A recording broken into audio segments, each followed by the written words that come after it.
అనామిక, అవని ఇద్దరూ హోలీ పండుగని కుటుంబంతో జరుపుకుంటూ ఉంటారు.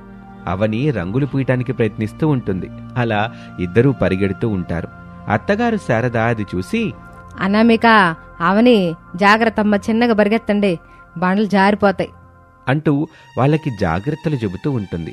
ఇంతలో శారద భర్త ప్రసాదు, అబ్బబ్బబ్బా, ఏంటే ఇల్లు మొత్తం ఈ రంగులు వాడకూడదు కదా, ఇట ఎందుకు చేస్తున్నారు? ఇవి అనామిక, అవని స్వయంగా ఏ రసాయనాలు కలపకుండా తయారు చేసిన రంగులు. ఏం కాదు, మీరు కంగారు పడబాకండి. అలా అయితే సరేలే అంటూ ప్రసాద్ కూడా శారద మీద రంగులు పూయటానికి ప్రయత్నిస్తూ ఉంటాడు. ఇంతలో నవ్య, భవ్య శారదని పట్టుకొని, తాతయ్య త్వరగా రా, నాయనమ్మ వెళ్ళిపోతుంది అంటూ పిలుస్తారు. ప్రసాద్ వెంటనే ఆమె మీద రంగులు చల్లుతాడు. పిల్లలు ఆనందంతో కేకలు వేస్తారు. ఒరే పిల్లలో, మీరు నా చేతులు అయిపోయారు చూసుకోండి అంటూ పిల్లల వెంట పడుతూ ఉంటుంది శారద. ఇంతలో హరీష్ తన తండ్రి వెంట, తన బాబాయ్ వెంట పడుతూ రంగులు జల్లుతూ ఉంటాడు. అలా కుటుంబం అంతా హోలీ పండుగని ఘనంగా జరుపుకుంటూ ఉంటుంది. ఇంతలో అనామిక, అవునవని, రోడ్డు మీద అందరూ కనబడుతున్నారు, సుబ్బమ్మత్త మాత్రం కనిపించట్లేదు. నిజమే, సుబ్బమ్మత్త కాదు, శాంతి కూడా కనిపించట్లేదు. వీళ్ళిద్దరు మన నుంచి తప్పించుకొని అక్కడ దాక్కున్నారేమో, కనిపెట్టేద్దాం పద అని ఇద్దరు తోటికోడళ్ళు వాళ్ళిద్దరి కోసం వెతకటం మొదలు పెడతారు. ఇంతలో శాంతి ఇంట్లో తలుపులు వేసుకుని వాళ్ళిద్దరూ కూర్చొని మాట్లాడుకుంటూ ఉంటారు. పిన్ని, పోయిన ఏడాది నేను, నా భర్త, అనామిక కుటుంబంతో కలిసి చాలా సంతోషంగా హోలీ పండుగ జరుపుకున్నాం. ఈ ఏడాది నా భర్త లేడు, అందుకే హోలీ పండుగ జరుపుకోవాలని ఇక్కడికి వచ్చాను. నాకు చాలా బాధగా ఉంది, నా భర్త బ్రతుకుంటే అని చెప్తూ ఎంతగానో బాధపడుతూ ఉంటుంది. బాధపడబాక్ శాంతి, కాలం ఇప్పుడు ఒకేలాగుంటదా? భగవంతుడు మన రాతని ఎలా రాసుంటే అలాగే జరుగుద్ది. కొన్ని సంతోషాలు మనకి జ్ఞాపకాలుగా మిగులుతాయి, వాటిని వదిలే. అలా కా సుబ్బం పిన్ని, ఇప్పుడు హోలీ ఎందుకు జరుపుకుంటారు? అందరూ కూడా వాళ్ళ జీవితాల్లో అందమైన కొత్త రంగులు నింపుకోవాలని సూచనగా హోలీ జరుపుకుంటూ ఉంటారు కదా. మరి భర్తలు లేని మనం మన జీవితాల్లో రంగులు నింపుకోవాలని ఆశపడ్డం తప్ప? ఆ మాటలకి సుబ్బమ్మ చాలా బాధపడుతూ, ఏమోనమ్మా, ఈ పండగ విధవరాలు చేసుకుంటుందో లేదో నాకు తెలీదు. నేనైతే ప్రతి హోలీ పండక్కి అసలు ఊర్లోనే ఉండను, అడవుల్లోకి వెళ్ళిపోతాను. ఈ ఏడాది నువ్వు ఉన్నావు కాబట్టే ఉన్నాను అని వాళ్ళిద్దరూ మాట్లాడుకుంటూ ఉంటారు. ఆ మాటలన్నీ అవని, అనామిక ఇద్దరూ వింటారు. ఇంకా వీళ్ళు ఏ కాలంలో ఉన్నారో, ఇంకా అంటరానితనంగా ఉండాలని వాళ్ళకి ఎందుకు అనిపిస్తుంది? అది చేయకూడదు, ఇది చేయకూడదు అని వాళ్ళు ఎందుకు భావిస్తున్నారు? అక్క, తలుపులు తీయమని అతను బయటికి పిలువక్క, ఆ బయటికి రాగల రంగులు కొట్టేద్దాం. అందుకు అనామిక సరే అని సుబ్బమ్మత్తని బయటకు పిలుస్తుంది. సుబ్బమ్మ చాలా కంగారుగా బయటకు వస్తుంది. అవని వెంటనే ఆమె మీద రంగులు జల్లుతుంది. అయ్యయ్యో, మీరెంత పెద్ద పాపం చేశారు, అసలు ఇలా చెయ్యొచ్చా? అసలు మిమ్మల్ని ఏం చేయాలి? మేమేమంత పెద్ద తప్పు చేశామత్త? ఇప్పుడు దాకా మీరు మాట్లాడుకున్నదంతా మేం విన్నాం. హోలీకి రంగులు కొట్టుకోవడం అనేది కొత్త ఆనందానికి ఆహ్వానం పలకడం లాంటిది. మీ జీవితంలో కొత్త మలుపులు రావద్దా? అయ్యో, మీకు అసలు ఏమీ తెలీదు. మాకు భర్తలు లేరు, మేం విధవరాళ్ళమి. ఎవరో ఇలాగో హోలీ పండుగ జరుపుకుంటారు చెప్పు నువ్వే? ఎవరో ఆనందంతో హోలీ పండుగ జరుపుకోరు కదా. అత్తయ్య, శుభం పలకడం అనేది మనుషుల్లో కాదు, మనిషి యొక్క మనసులో ఉండాలి. మీ మనసు చాలా స్వచ్ఛమైనది. అలాంటి స్వచ్ఛమైన మనసుతో మాకు రంగులు పూయండి. మీ మంచి మనసుతో మా జీవితం కొత్త రంగులు దిద్దుకోవాలని మమ్మల్ని ఆశీర్వదించి రంగులు వేయండి. ఆ మాటలకి సుబ్బమ్మకేం చెప్పాలో అర్థం కాదు. తను ఏడుస్తూ ఇలా అంటుంది. భగవంతుడా, అన్నిటికీ నువ్వే ఉన్నావు అంటూ వాళ్ళని ఆశీర్వదించి రంగులు పూస్తుంది. లోపలున్న శాంతి అది చూసి ఆనందంతో బయటకొస్తుంది. అవని, అనామిక శాంతికి రంగులు పూస్తారు. శాంతి ఆనంద బాష్పాలతో వాళ్ళకి రంగులు పూస్తుంది. అలా అందరూ కూడా బయటకొచ్చి రంగులు పూసుకుంటూ ఆనందపడుతూ ఉంటారు. ఇంతలో రమేష్ స్నేహితుడు ఆనంద్ అటుగా వస్తూ ఉంటాడు. శాంతి అతనికి రంగులు పూస్తుంది. రంగులు పూసి హ్యాపీ హోలీ అని, హోలీ శుభాకాంక్షలు అని చెప్తుంది. అతను నవ్వుతూ హ్యాపీ హోలీ అంటూ ఆమెను చూస్తూ అలా ఉండిపోతాడు. ఇంతలో రమేష్ అతన్ని గమనించి, రే ఆనంద్, త్వరగా రా, అక్కడే ఉన్నావంటే రంగులో తడిసిపోతావు అంటూ లోపలికి పిలుస్తాడు. ఇక రమేష్, ఏంట్రా, నేను రేపొచ్చి డాక్యుమెంట్స్ తీసుకుంటానని చెప్పాను కదా?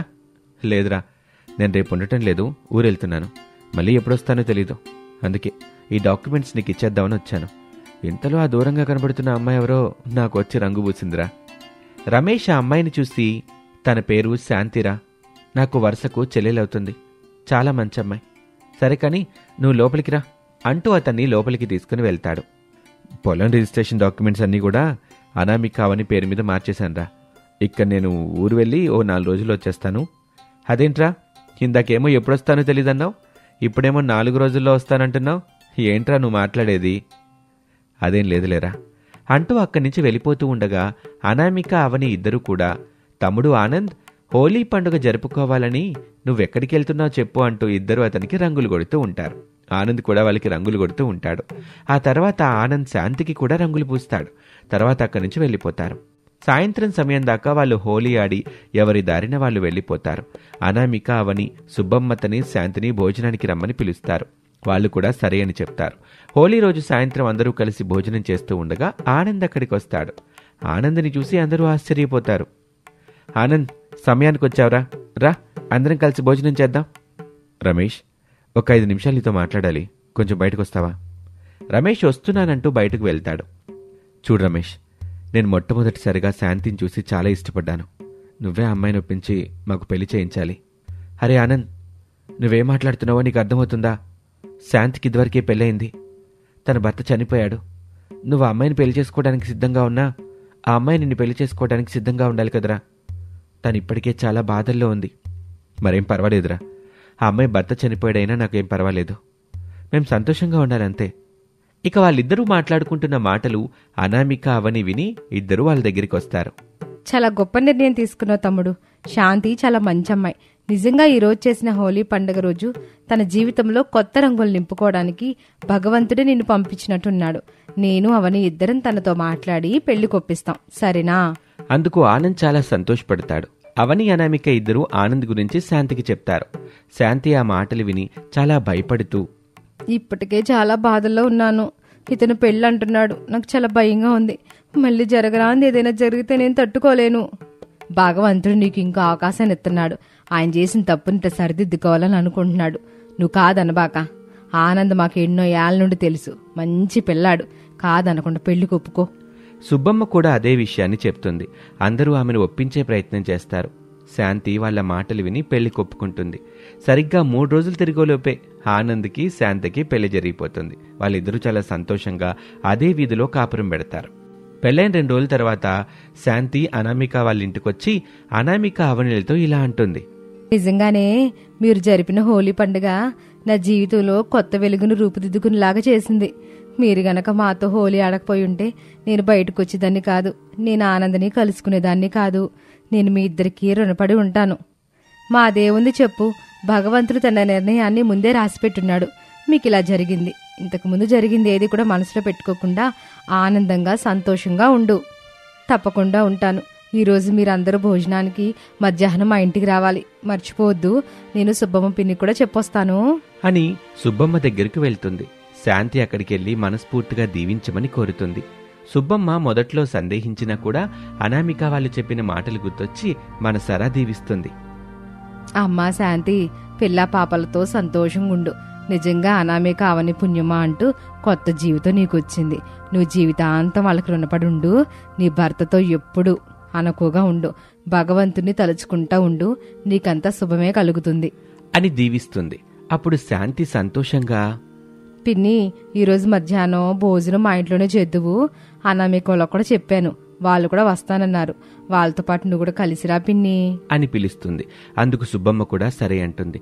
ఇక అందరూ కలిసి శాంతి ఇంటికి భోజనానికి వెళ్తారు. పిల్ల పెద్ద అందరూ కూడా భోజనాలు చేస్తూ సరదాగా మాట్లాడుకుంటారు. ఆనంద్ శాంతి ఈ హోలీ పండుగ మాత్రం ఎప్పటికీ మర్చిపోలేమంటూ మాట్లాడుకుంటూ అనామిక వాళ్ళకి కృతజ్ఞతలు తెలుపుకుంటారు. తోటి కోడళ్లు చేసిన హోలీ పండుగతో కొందరి జీవితాల్లో కొత్త వెలుగులొస్తాయి. అందరికీ కూడా హోలీ పండుగ శుభాకాంక్షలు. మీ జీవితాల్లో కూడా సంతోషకరమైన రంగులు నిండాలని మనస్ఫూర్తిగా కోరుకుంటూ మరొక్కసారి హోలీ పండుగ శుభాకాంక్షలు తెలుపుకుంటూ మీ అనామిక ఛానల్. అది తొలితాపురం అనే ఒక చిన్న గ్రామం. ఆ గ్రామంలో అనామిక అనే పేద అమ్మాయి ఉండేది. ఆ అమ్మాయి వాళ్ళ అత్తగారి పేరు శారద. అనామికకి తల్లి లేదు. శారద వాళ్ళ మేనత్తే. ఎదురెదురిళ్లలో ఉన్నప్పటికీ అనామిక శారదతో అస్సలు మాట్లాడేది కాదు. దానికి కారణం శారదకు బాగా డబ్బుంది అన్న పొగరు అని అనామిక భావిస్తూ ఉండేది. అలా ఉండగా ఒకరోజు అనామిక ఇంటి ముందు ముగ్గేస్తూ ఉంటుంది. ఇంతలో లక్ష్మి అనే ఆమె అక్కడికొచ్చింది. అనామిక, ముగ్గు చాలా బాగేస్తున్నావు. మా ఇంటి ముందు కూడా ముగ్గు వేయవు. నువ్వేసే ముగ్గులంటే నాకు చాలా ఇష్టం. వాటిని చూసి నేను నేర్చుకోవాలనుకుంటున్నాను. తప్పకుండా నేర్పిస్తాను లక్ష్మి. ఈ ముగ్గు పూర్తవని తర్వాత మీ ఇంటి ముందు ముగ్గు వేద్దాం. అలా వాళ్ళిద్దరూ మాట్లాడుకుంటూ ఉంటారు. తర్వాత అక్కడ ముగ్గు వేయడం పూర్తయ్యాక లక్ష్మి ఇంటి ముందుకు వెళ్లి ముగ్గేస్తూ ఉంటారు. అన్నట్టు అనామిక, మీ అత్తోళ్ళు ఊరికెళ్లారు కదా, వాళ్ళ ఇంటి ముందు కొంచెం శుభ్రం చేసి ముగ్గే ఇచ్చు కదా. దయచేసి ఆమె గురించి నాకు అసలు చెప్పకండి. ఎందుకనామిక, ఆవంటే అగ్గి మీద గుగ్గులంలాగా మండిపోతా ఉంటాం. ఆమెకేం అన్యాయం చేసిందని? లక్ష్మి, ఆ రోజు హాస్పిటల్లో మా నాన్న చావు బ్రతుకుల మధ్య ఉన్నప్పుడు డబ్బు చాలా అవసరమైంది. అప్పుడు నువ్వు మాకు సహాయం చేయకపోతే మా నాన్న బ్రతుకుండేవారే కాదు. ఇప్పటికైనా మంచంలోనే ఉన్నాడు. ఒక్కసారనా అన్నను చూడాలని అనుకుందా? బాగా డబ్బున్న కుటుంబంలోకి కోడలుగా వెళ్ళినంత మాత్రాన పుట్టింటోళ్ళని మర్చిపోతారా? అనామిక, మీ అత్తగారిని నువ్వు ఊరికి అపార్థం చేసుకుంటున్నావు. మీ నాన్నగారికి ఇష్టం లేని పెళ్లి చేసుకుందనే కదా మీకు గొడవలు. ఆమె ఎలాంటి పరిస్థితిలో ఉందో నీకు తెలియదు కదా. లక్ష్మి అనామిక వాళ్ళ అత్తయ్య శారద గురించి ఏదో చెప్పబోతూ ఉండగా చాలా కోపంగా అక్కడి నుంచి వెళ్ళిపోతుంది అనామిక. తను సరాసరి ఇంట్లోకి వెళ్తుంది. తను చాలా బాధపడుతూ ఉండగా మంచం మీద ఉన్న తండ్రి అదంతా గమనిస్తాడు. ఆమె కన్నీరు పెట్టుకుంటుందని గమనించి అతను కూడా కన్నీరు పెట్టుకుంటాడు. అప్పుడు అనామిక, నువ్వెందుకు నాన్న బాధపడుతున్నావు? ఇలాంటి చెల్లెలుందన్న సంగతి నువ్వు మర్చిపోనాన్నా. అప్పుడు అనామిక తండ్రి బ్రహ్మన్న తన మనసులో, అయ్యో, మీ అత్తగారు చాలా మంచిదమ్మా. ఈ విషయం నీకెలా చెప్పాలి? నేను చెప్పటానికేమో నా మాట పడిపోయింది. నా చెల్లెలు ఆ ఇంట్లో సుఖపడింది లేదు. ఆ దుష్టుడు మంచివాడు కాదు. మన కుటుంబాలని విడగొట్టాడు. ఈ విషయం నీకెప్పుడు తెలుస్తుందో ఏమో. భగవంతుడా, నా కూతురికి తన మేనత్త మీదున్న కోపాన్ని తొలగించు తండ్రి అని చాలా బాధపడుతూ ఉంటాడు. అనామిక ఇంటి పని మొత్తం ముగించుకొని తన తండ్రితో ఇలా చెప్తుంది. నాన్నా, నేను పనికెళ్తున్నాను. మధ్యాహ్నంలోపు తిరిగొచ్చేస్తాను. నువ్వు జాగ్రత్త అని చెప్పి అక్కడి నుంచి పాచి పనికి వెళ్తుంది. ఒక డబ్బులున్న కుటుంబంలో పనులు మొత్తం చేసి రోజువారీ కూలి తెచ్చుకుంటుంది అనామిక. అక్కడ వాళ్ళ అనామికకి తినటానికి ఏదో ఒకటి ఇస్తూ ఉంటారు. అనామిక వాటిని తీసుకుని ఇంటికి వెళ్తుంది. ఇంటికెళ్ళి తండ్రికి పెట్టి తను కూడా తింటుంది. అలాగే వాళ్ళ ఇల్లు గడుస్తూ ఉంటుంది. ఇక ఇదంతా ఇలా ఉండగా అనామిక అత్తగారు శారద, ఆమె భర్త ప్రసాదు ఇద్దరు కూడా ఊరి నుంచి తిరిగొస్తారు. శారదని పలకరిద్దామని లక్ష్మి వాళ్ళ ఇంటికి వెళ్తుంది. లక్ష్మి రాకను గమనించిన శారద, ఏమే లక్ష్మి, నాకు పనిలో సాయం చేయడానికి వచ్చావా? నన్ను పలకరిద్దామని వచ్చావా? రెండు పిన్ని, ఒక్కదాని నువ్వు పని చేసుకోలే కదా. నిన్ను పలకరించి నీకు సహాయం చేద్దామని వచ్చాను. చాలా మంచిది. నీకు మంచి మొగుడు రావాలని కోరుకుంటున్నాను. అన్నట్టు అనామిక ఏం చేస్తుంది? పని ఏమైనా దొరికిందా? పని దొరికింది పిన్ని. అది షావుకారి సీనయ్య ఉన్నాడు కదా, వాళ్ళింట్లో పని దొరికింది. వాళ్ళ ఆవిడ శ్రీదేవి చాలా మంచిది. ఆ సీనయ్యే ఎప్పుడు చూసినా అరుస్తూ ఉంటాడు. చిన్నదానికి పెద్దానికి, అయిన దానికి కాని దానికి చాలా మాటలు మాట్లాడతాడు. అయినప్పటికీ మన అనామిక అక్కడే పనిచేస్తుంది. నా బిడ్డకి ఎన్ని కష్టాలు వచ్చాయో. అనామిక చూసి చాలా రోజులైపోతుంది. ఊరికి నువ్వు బయటికి పిలిచి మాట్లాడకూడదు ఒకసారి? అనామిక మీద చాలా ప్రేమ ఉంది కదా పిన్ని, మరెందుకు తన దగ్గరికి వెళ్ళి మాట్లాడవు? తను నా ముఖం చూసిందంటే పక్కకి వెళ్ళిపోద్ది. మాట్లాడే అవకాశం నాకు ఎక్కడెత్తుంది? అది జన్మలో జరగదులే అని చాలా బాధగా చెప్తుంది. ఆ మాటలకి లక్ష్మి తన ఓదార్పునిస్తుంది. సరే గాని లక్ష్మి, నేను నీకు అనామిక కలిపి కొన్ని పిండి వంటలు ఇస్తాను. నువ్వు కొన్ని తీసుకుని అనామిక కొన్ని ఇవ్వు. నేను ఇచ్చినట్టు మాత్రం చెప్పబాక. నాకు తెలుసులే పిన్ని అని చెప్పి శారద ఇచ్చిన పిండి వంటల్ని తీసుకుని అక్కడి నుంచి తన ఇంటికి వెళ్తుంది. వాళ్ళ ఇంట్లోకి కొన్ని పిండి వంటలు తీసుకుని మిగిలినవి అనామికకు ఇవ్వాలి అనుకుంటుంది. అనామిక తన పని మొత్తం ముగించుకొని ఇంటికి తిరిగి వచ్చిన తర్వాత లక్ష్మి తన దగ్గరికి వెళ్ళి వాటినిచ్చి కాసేపు కూర్చొని మాట్లాడి తిరిగి ఇంటికి వస్తుంది. ఇలాగే కొన్ని రోజులు గడిచాయి. ఒకరోజు శారద లక్ష్మి దగ్గరికి వచ్చి, లక్ష్మి, అనామిక చూసి చాలా రోజులైపోతుంది. అసలు కనిపించట్లేదు. ఏం చేయాలో అర్థం కావట్లేదు. ఇది చాలా చిన్న విషయం పిన్ని. నీకు అనామిక ఎక్కడ పనిచేస్తుందో తెలుసు కదా. పైగా శ్రీదేవి అని ఆమె మీకు బాగా తెలుసు. ఆమెను పలకరించినట్టు వెళ్ళండి. అక్కడ అనామికని చూసినట్టుంటుంది కదా. మరి చక్కని మాట చెప్పావమ్మా. ఇప్పుడే ఆ పని చేస్తాను. నువ్వు కూడా నాతో పాటు వస్తావా? నేను వస్తే అనామికకి అనుమానం వస్తుంది. మీరు ఎలాంటి పిన్ని? ఆ మాటలకి శారద, అది కూడా నిజమేలే, నేనే వెళ్తాను అన్నట్టుగా మాట్లాడి అక్కడి నుంచి అనామిక పనిచేస్తున్న వాళ్ళ ఇంటికి వెళ్తుంది. అక్కడికెళ్లే సమయానికి సీనయ్య అనామికాని తిడుతూ ఉంటాడు. బంగారం లాంటి బొమ్మని పగలగొట్టావు. కొంచెం కూడా మతిలేదా? నిన్న చూస్తే ఇల్లు సరిగ్గా తొడవలేదు, మొక్కలకి నీళ్లు పోయలేదు. అసలు ఎందుకొస్తున్నావో నువ్వు పనిచేయడానికి నాకు అర్థం కావట్లేదు. బొమ్మలు పగలగొట్టింది నేను కాదు. ఇల్లు శుభ్రం చేసి వెళ్ళిన తర్వాత పిల్లలు ఆడుకున్నారేమో నాకు తెలీదు. అలాగే మొక్కలకి నీళ్లు పోయలేదని అమ్మగారికి నేను చెప్పాను. నేను పోస్తాను అమ్మగారు అంటే తోటమాల వస్తాడని చెప్పారు. ఆ మాటలన్నీ విన్నా కూడా సీనయ్య ఆమెను తిడుతూనే ఉంటాడు. ఆ మాటలకి శారద అవన్నీ విని చాలా బాధపడుతుంది. ఇక ఇంతలో శారదను చూసి అతను తిట్టడం ఆపేస్తాడు. అనామిక లోపలికి వెళ్ళిపోతుంది. అతను శారదని లోపలికి ఆహ్వానిస్తాడు. శ్రీదేవితో మాట్లాడుతూ ఉంటుంది శారద. చాలా రోజులైంది నిన్ను చూసి, మాట్లాడదామని వచ్చాను. ఎట్టా ఉన్నావు? బాగున్నావా? నేను చాలా బాగున్నాను, కానీ ఊర్లో ఉంటున్న అసలు మా దగ్గరకు వచ్చేదానివే కాదు. ఉన్నట్టుండి భలే ఆశ్చర్యంగా, నాకు సంతోషంగా ఉంది నువ్వు వచ్చినందుకు. నువ్వు మాత్రం ఈరోజు భోజనం చేసే వెళ్ళాలి. మా ఇంట్లో ఉన్న పనమ్మాయి చాలా బాగా చేస్తుంది. తను చేసే సమోసా బిర్యానీ ఉంటుంది, చాలా అద్భుతంగా ఉంటుందనుకో. తప్పకుండా చేసి వెళ్తాలే అని అంటుంది శారద. తన మనసులో ఎంతో సంతోషంగా ఉంటుంది. ఎందుకంటే తను మొట్టమొదటిసారిగా తన కోడలు చేతితో వంట తినబోతున్నందుకు. ఇక శ్రీదేవి అనామికకి సమోసా బిర్యానీ తయారు చేయమని చెప్తుంది. ఇక ఆమె తప్పనిసరిగా అది తయారు చేస్తుంది. మధ్యాహ్న భోజన సమయంలో వడ్డిస్తుంది. అందరూ తింటారు. చాలా అద్భుతంగా ఉందని అనామికని పొగుడుతూ ఉంటారు. ఇట్లాంటి సమోసా బిర్యానీ నేను ఎప్పుడు తినలేదు. చాలా అద్భుతంగా చేసింది ఈ అమ్మాయి. శారద ఆ బిర్యానీ తిని అనామికాని పొగడటమే కాకుండా చాలాసేపటి వరకు అక్కడే ఉంటుంది. తర్వాత అక్కడి నుంచి తిరిగి ఇంటికి వెళ్తుంది. అనామిక కూడా తిరిగి ఇంటికి వెళ్తుంది. శారద చాలా సంతోషంగా ఇంట్లో ఉంటుంది. అప్పుడు లక్ష్మికి చాలా కృతజ్ఞతలు చెప్పుకొని జరిగిన విషయం అంతా చెప్తుంది. ఎలా అయితేనేమి కోడలు చేతితో వంట కూడా తిన్నావు.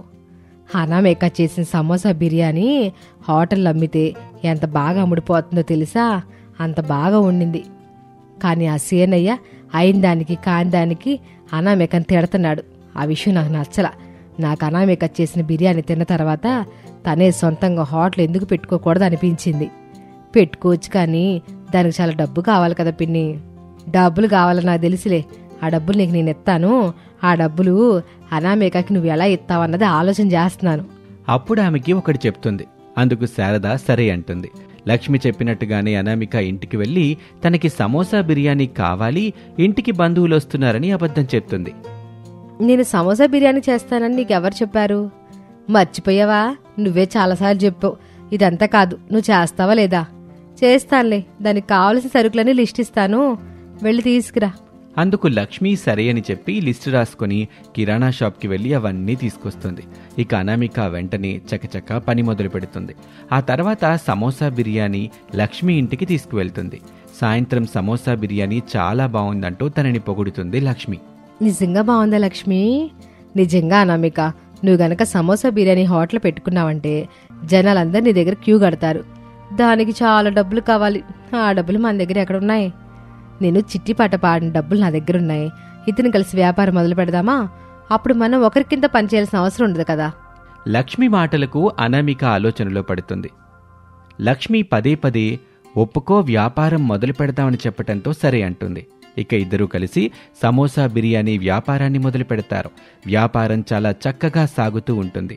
అదంతా చూసి అత్తగారు చాలా సంతోషపడతారు. బాగా డబ్బొస్తుందని అనామిక లక్ష్మికి డబ్బులిస్తుంది. ఆ డబ్బు మొత్తాన్ని లక్ష్మి శారద చేతిలో పెడుతుంది. శారద లక్ష్మి అక్కడ పనిచేస్తున్నందుకు గాను కొంత డబ్బిస్తుంది. అలా అందరూ చాలా సంతోషంగా ఉంటారు. ఆ సంతోషం ఎక్కువ కాలం లేదు. హఠాత్తుగా అనామిక తండ్రి చనిపోతాడు. అనామిక బోరుమంటూ విలిపిస్తుంది. విషయం తెలుసుకున్న శారద అక్కడికొస్తుంది. మరి అది ఇక్కడి నుంచి వెళ్ళిపో. చనిపోయినప్పుడు అన్నీ గుర్తొచ్చాడా? ఇన్ని రోజులు గుర్తు రాలేదా? అనామిక, ఈ సమయంలో అలా మాట్లాడతావేంటి? అలా మాట్లాడకూడదు, తప్పు. నీకేం తెలీదు లక్ష్మి, నువ్వు ఊరుకో అంటూ అత్తగారిని డబ్బుందన్న పొగరు అని చాలా మాటలనేస్తుంది. ఏం తెలుసా నువ్వు మాట్లాడుతున్నావు అనామిక? మీ అత్తగారు లేకపోతే మీ నాన్న బ్రతుకుండేవాడు కాదు. ఆ రోజు నేను డబ్బులిచ్చాను అన్నావు కదా. హాస్పిటల్లో ఉంటే ఆ డబ్బు మీ అత్తే నా చేతి ఇప్పించింది. నువ్వు బిర్యానీ హోటల్ మొదలు పెట్టడానికి డబ్బు కూడా మీ అత్తే ఇచ్చింది. ఎందుకు నువ్వు కష్టపడుతున్నావు అన్న ఉద్దేశంతోనే కదా. ఆమెకు డబ్బుందని పొగరు కాదు. తన భర్త మాటకి కట్టుబడి నీతో మాట్లాడడం మానేసింది.